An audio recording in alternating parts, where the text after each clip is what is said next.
Today we're going to explain the maximum bisection problem, which is a variant of the maximum cut problem. First, we ask ourselves, what is a cut? A cut is a partition of the vertices of a graph into two sets, where the edges in the cut have endpoints in both partitions. In this unweighted graph, the cut is denoted by a dotted line and has a size of 2.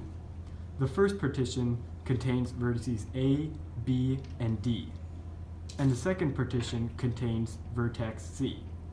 However, if we were to transform this graph into a weighted graph by adding weights to all the edges, then the cut would have total weight of all the edges in the cut. In this case, it is 8. Maximum cut is one of many NP-hard graph theory problems. Maximum cut tries to find a cut in a weighted, undirected graph that makes a partition of the vertices of the graph into two sets, V1 and V2. And the weight of the cut is the maximum possible. In the first graph, we draw a cut through all the edges to achieve a max cut of 26, with the first partition containing vertices A and D, and the second partition containing vertices C and B. In the second graph, we draw a cut that produces a max cut of 29.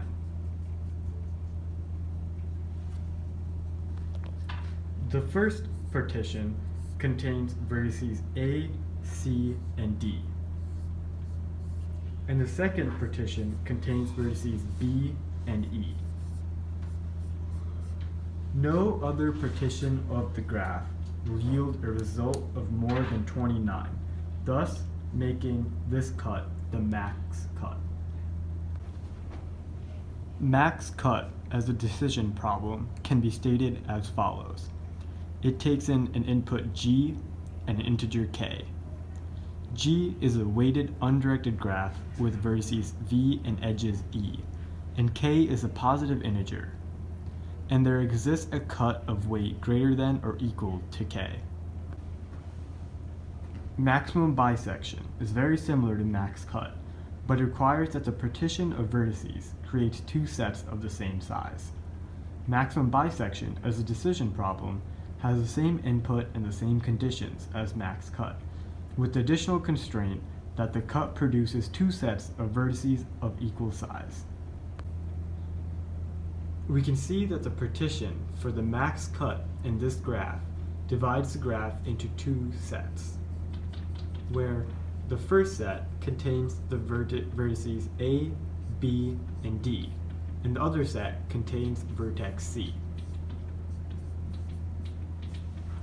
The size of the two sets is not the same, therefore this cut is not the maximum bisection. The following cut is a maximum bisection. This cut is the maximum bisection because it's a max cut that splits the graph into two even partitions. So now the two sets are AB and C and D. First, let's prove that max bisection is in NP.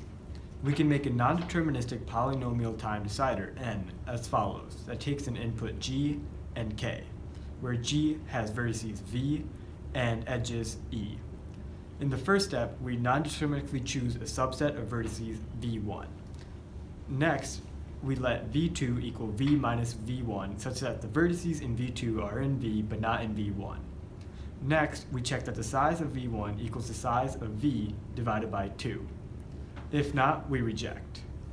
Next, we go through all the edges and total the weight of all the edges that have endpoints in both V1 and V2, and check if the total is greater than or equal to K. If it is, then we accept, else we reject. The decider can be run in non-deterministic polynomial time. Step 1 takes big O of V time. Step 2 takes big O of V time. And step 3 takes big O of V as well. And step 4 takes big O of E. Also, if GK is in max bisection, then N accepts. So if GK is in max bisection, then there exists a partition of V that creates two equal-sized sets of vertices, where the edges with endpoints in both sets are greater than or equal to K. Therefore, N will find the two sets V1 and V2 in steps 1 and 2, and verify that they are equal in step 3. Then N will accept in step 4. Finally, if N accepts, then GK is in max bisection. So if N accepts, we know there exists a partition of the vertices into two sets, such that the edges with endpoints in both partitions have a total greater than or equal to K. Therefore, GK must be in max bisection. Since N runs in non-deterministic polynomial time and N decides max bisection, then max bisection is in NP. In order to prove that max bisection is NP hard, we will reduce from max cut, which is an NP hard problem. We can prove that max cut is NP hard by doing a reduction from not all equal 3-sat, NAE 3-sat, to max cut. NAE 3-sat is a known NP hard problem that takes in a Boolean formula phi as an input, and there exists an assignment of the variables such that each clause has at least one literal assigned true and at least one literal assigned false. Consider the following function f, which many one reduces NAE 3-sat to max cut. It takes in an input phi and outputs a graph g and an integer k. Okay, so I'm going to walk us through the actual function. In the first step, we're going to create an empty graph g, and for each Boolean variable in phi, we're going to add two nodes to the graph on opposite sides, one representing x sub I and one representing the negation. So in this case, we have three Boolean variables, x sub 1, x sub 2, and x sub 3. So we're going to add 6 nodes total. And their negations.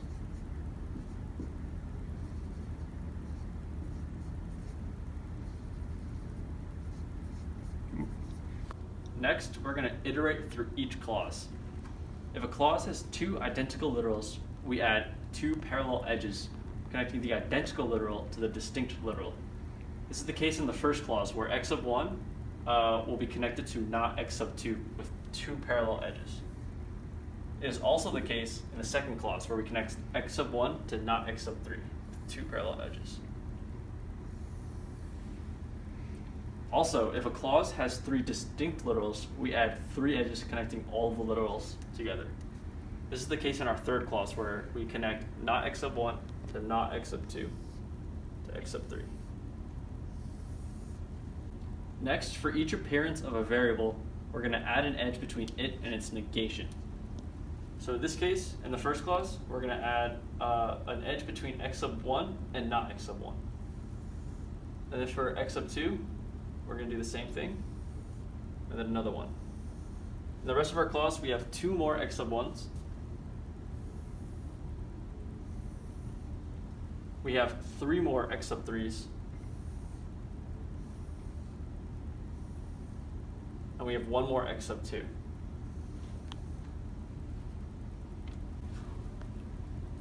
Next, we set k equal to 5m, where m is the number of clauses. In this case, m is equal to 3, so our k will be set to 15. Then, for each edge, we're going to add a weight of 1.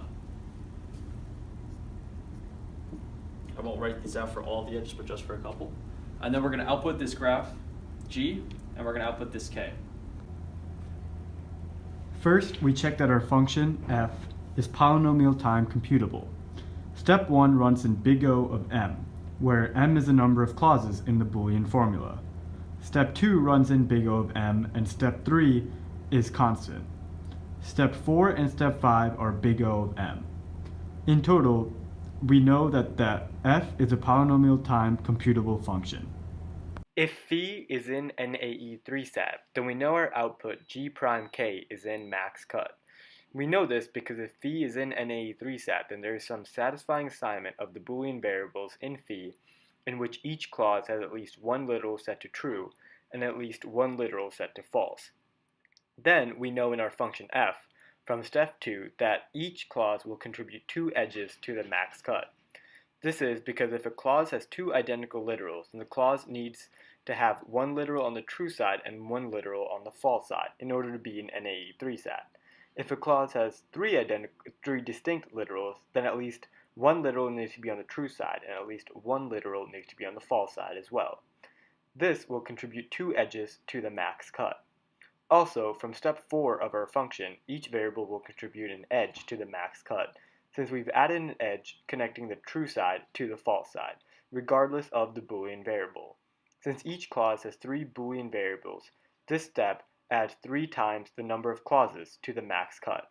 Therefore, our max cut has weight of 2m plus 3m, which equals 5m, which is our output, k. First, let's go through the steps to see why the max cut would have a weight of 5m. In step 2 of the proof, we add edges to the graph so that each clause can contribute 2 to the weight. In step 3 of the proof, we add edges for each appearance of a variable. Since each clause has 3 literals, this step will contribute 3m to the weight of the max cut. This means that the weight of the max cut will be at least 5m. Now let's take a look at why the max cut will go through all these edges. If we assume that one side of the graph is true and one side of the graph is false, then we'll be able to see the satisfying assignment of the variables. Each clause needs to have at least one vertex on both sides, one side being the true assignment and the other side being the false assignment. In this graph, x1, x2, and x3 are set to true, and not x1, not x2, and not x3 are set to false. In step 2 of the function, we connect the literals in each clause to each other. If the formula is satisfiable, then we can arrange the vertices in a way such that each clause has a vertex on both sides of the equation. If phi is not in NAE3 sat, then our output G prime K is not in max cut. We know this because if phi is not in NAE3 sat, then all assignments of the Boolean variables in phi will have at least one clause where all literals are set to true or all literals are set to false. In our graph, this means the 3 vertices are either all on the true side or all on the false side. Either way, the edges added will not contribute anything to the max cut, because there will be no edges going from one side to the other side. Therefore, G prime K is not in max cut. Now that we have proven max cut is NP hard, we can then use that to show max cut many 1 reduces to max bisection. We will quickly show the reduction as it is very simple and straightforward. Let's define a function f that has input g and an integer k and outputs g prime and k. In the first step, we copy the graph g to g prime. Then we add n isolated vertices to g prime, where n equals the number of vertices in g, so that the number of vertices in g prime is equal to 2n. Next, we output g prime and k. The function f is polynomial time computable because copying g to g prime in step 1 is big O of v squared, and adding n isolated vertices to g is big O of v. Therefore, f runs in polynomial time. Now, if we assume gk is in max cut, then g prime and k is in max bisection. We know there exists a max cut in g already. So if we consider the first set to be v1 and the second set to be v2, then we know that we can assign the isolated vertices to the partition such that both sets are equal in size. We know we can make both sets equal in size by adding x vertices to each set, where x is the size of the other set. Adding the isolated vertices to the sets doesn't change the max cut because the vertices are isolated and have an edge weight of 0. Therefore, when we output g prime k, we know there's a partition of the vertices into equal size sets, where the weight of the cut is greater than k, thus making g prime k be in max bisection. On the other hand, if we know gk is not in max cut, then we already know there is no cut of the graph that has a weight greater than k, which makes g prime k not be in max bisection as well. Maximum bisection is important because there's a variety of applications in the real world. Max bisection can be applied in circuit design, as some electrical components might not interact well with other components, and the problem is to designate electrical components to one of the 2 boards to maximize the compatibility between components. For example, you'd want the 2 warmest components to be on different boards to reduce the chance of a fire. Another application can be used for team resource allocation. Let's say a software company has 2 upcoming projects that each require half the number of engineers. Tensions have been high among the engineers due to some internal conflict among team members. The company wants to split the team into 2 equal teams such that each team has the most compatibility. As you can see, this is clearly a maximum bisection problem. In order to solve this problem, the HR manager sent a survey to all the engineers where they ranked how much they disliked each of their colleagues. Here are the results. Hi, my name is Alice. I love rock climbing and doing yoga on the weekends. I don't really care about working with Bob, so I ranked him a 4. I love working with Jan because she's so fun and smart. I ranked Jan a 2. However, I absolutely dislike working with Mike, which is why I ranked him a 7. I honestly can't stand him. Just saying his name makes me annoyed. Hi, my name is Bob. I'm on an ultimate frisbee team and love biking. Jane is great and I always like working with her, so I ranked her a 1. However, Alice and Mike are the worst. Don't even get me started. I could write a whole essay about how horrible they are. That's why I gave Alice a 6 and Mike a 9. Hi, my name is Jane. I love to binge watch TV shows on Netflix. And I don't have a problem with anyone on the team. That's why I gave Alice a 1, Bob a 2, and Mike a 3. Hi, my name is Mike. I honestly don't do anything but sleep. And I'm probably going to get fired for saying this, but I hate everyone on the team. And the company as a whole. The only one I can tolerate is Jane, so I ranked her a 4. I gave Alice a 6 and Bob an 8. Now that we have all the survey results, we use the average of the values shared between coworkers to determine the edges. So the graph will look like this. This problem is clearly a max bisection problem, as we need to split the graph into 2 sets, where each set has a size of 2. The cut in this graph would be the following. It produces 2 teams, with the first team consisting of Alice and Mike, and the second team consisting of Jane and Bob. This is the best partition of the teams that minimizes conflict. The manager is now very happy with the teams. Now, one restriction of max bisection that makes it easier to solve is to allow the sets of vertices to have any size. In other words, max cut is a problem that relaxes max bisection to be easier to solve. This can be seen in the approximation algorithm for max cut and max bisection. One of the best approximation algorithms for max cut, known as Goemon's and Williams' algorithm, reaches an approximate ratio of 0.878. However, for max bisection, one of the best approximation algorithms achieves an approximation ratio of 0.699, showing how by allowing the 2 subsets of vertices to not be even in max bisection makes it an easier problem to solve.